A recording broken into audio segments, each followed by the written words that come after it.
So if we have a look at this in a bit more detail, then we're just concentrating again on this region here in the male and in the female, this abdominal cavity.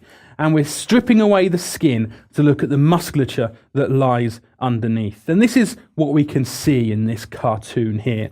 We can orientate ourselves again. So we've got the xiphisternum up here and down inferiorly in this region here. We've got the pubic symphysis and the pubic crest. And we can see a whole arrangement of muscles here. We can see rectus abdominis and we can see some musculature over on this lateral aspect. So let's go through these muscles individually.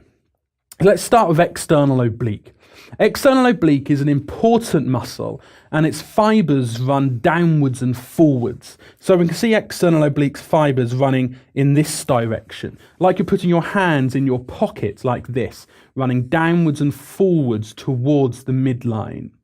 They originate from the surfaces of the ribs 5 to 12, which we can see here, which I've noted, and also they insert down into the linea alba, this midline. Here's the umbilicus again that we spoke about. And in this diagram, we've actually opened up this region here. So we can't exactly see where this muscle inserts, but it passes towards the midline and it attaches to the linea alba.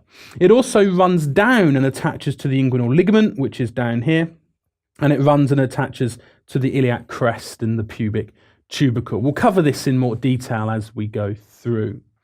Previously, I've mentioned some important nerves, and the innervation of this muscle are the thoracoabdominal and subcostal nerves through T7 to 12. And these nerves, again, importantly, run in this direction to supply external oblique, and they allow the muscle to contract.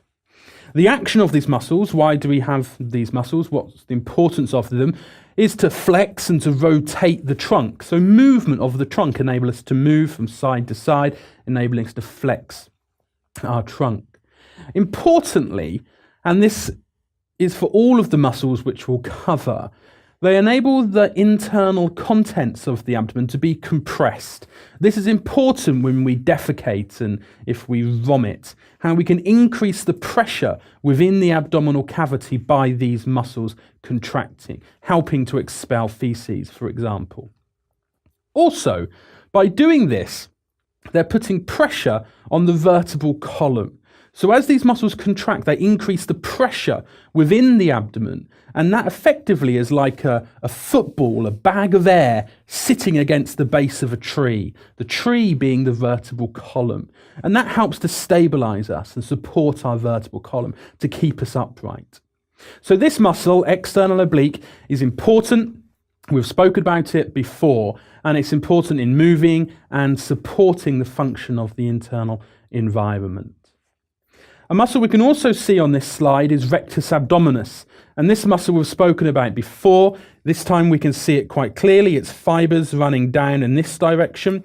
It's coming from the xiphisternum and the costal cartilages superiorly, and it runs either side of the linea alba. So we've got some details here of rectus abdominis. It's coming from the xiphisternum and the costal cartilages, which we can see here, but it actually originates from the pubic symphysis down here in the pubic crest, and its fibers are running vertically. We can see them here.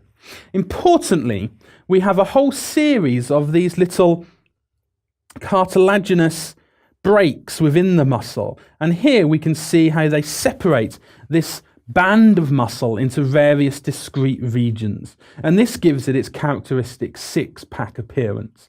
And if you have limited amounts of subcutaneous fat, then these bands can be clearly identified and you generate that six-pack appearance like I've mentioned. So here we have rectus abdominis.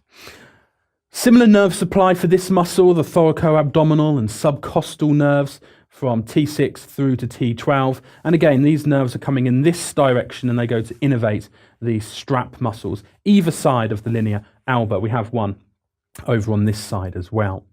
The action, similar to external oblique in that it helps to compress the internal viscera, but it's important in flexing the trunk.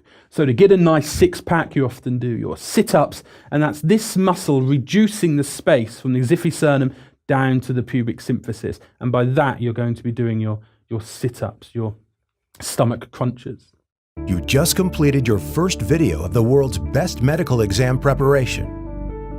Lecturio brings the knowledge of worldwide leading medical experts and teaching award winners to your PC, tablet, or smartphone.